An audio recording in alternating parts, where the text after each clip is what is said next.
Alors, la mission du Jardin des Sciences de l'Université de Strasbourg, c'est de sensibiliser les élèves aux sciences, aux différentes sciences. Le Jardin des Sciences sensibilise au cœur de l'université à travers les structures muséales comme le planétarium, l'atelier des sciences, le musée de sismologie, mais il a aussi pour vocation de sensibiliser les jeunes hors les murs. Et c'est pour ça qu'en 2013, nous avons créé un partenariat avec la ville de Strasbourg sur un projet qui s'appelle le cadran solaire.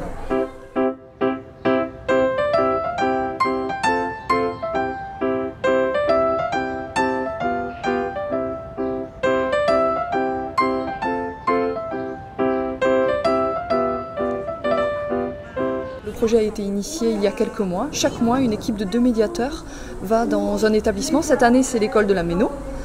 Et chaque mois, on apprend à utiliser un cadran solaire. Ils ont même construit un petit cadran solaire. Donc cet objet qui permet de mesurer le temps. Le ciel, c'est pas le soleil qui bouge. En fait, c'est nous qui tournons avec notre axe de rotation, effectivement. L'idée surtout de ce projet cadran solaire, c'est de les revoir tous les mois. Donc du coup, on a imaginé une feuille de route qu'on ressort chaque mois pour pouvoir rajouter du vocabulaire et pour qu'ils se rendent compte qu'eux-mêmes progressent et apprennent des choses. C'est vraiment très qualitatif, c'est-à-dire que mois par mois, les médiatrices reviennent, réexpliquent, créent du lien en fait avec les enseignants, avec les enfants. Et on s'est demandé comment ils ont fait pour mesurer le temps dans la préhistoire. Cette année, on touche 3 classes de CM1 et les 2 années précédentes, de la même manière, on touchait 3 classes dans les établissements scolaires. On a commencé à l'école Schwilgé, puis l'école de la Zigelot et cette année, c'est l'école de la Méno, donc 70-75 enfants par an. Alors aujourd'hui, les élèves visitent une partie de la ville pour retrouver des cadrans solaires. Regarde, contourner le bâtiment sur la droite. Cherchez sur la place du château au sol. Ok, donc comment on peut y arriver? Quel rond on pourrait prendre pour y arriver? Et après on va voilà. Ok, on y va, tu gardes le plan?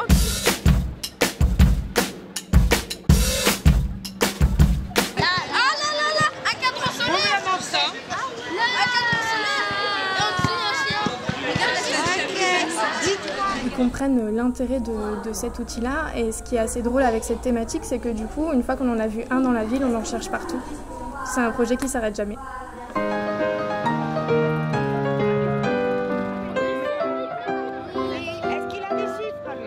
Le travail de médiation scientifique avec des enfants de primaire, c'est quelque chose qui est très agréable parce que c'est un public qui est passionné, qui est curieux, qui a envie d'apprendre.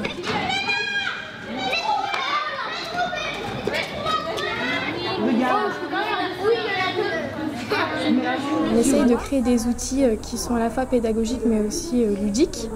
Et l'axe de rotation soit...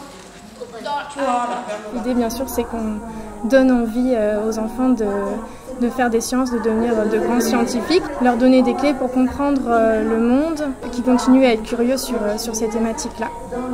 Il y en a même un là-bas. Ouais. Il y en a même un, il était construit en 1872. Au revoir. Au revoir. Au revoir. Au revoir.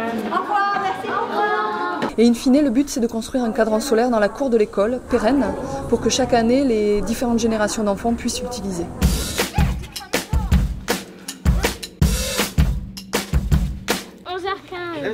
Il est 11h combien sur le montre? 11h15. C'est ça. Fais voir comme ça, Antonin. Oui, non, mais c'est parfait. Hein. Non, c'est pas bonne. Cool. J'ai adoré, c'était super, on a appris plein de choses. Parce que moi, je connaissais rien au cadran solaire. Maintenant, je connais beaucoup plus de choses.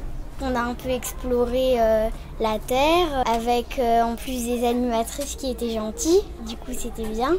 C'était bien, j'ai appris des choses que je ne savais pas. Qu'on allait faire la chasse des cadrans solaires en ville. Donc, je les avais jamais vus. Et j'ai montré à mes parents quand je suis passée en ville. J'ai montré les cadrans à ma famille. Je leur ai montré ce qu'on avait appris. Merci Jardin des Sciences. Super. Goûtez tout le monde. Ouais. Et petit film.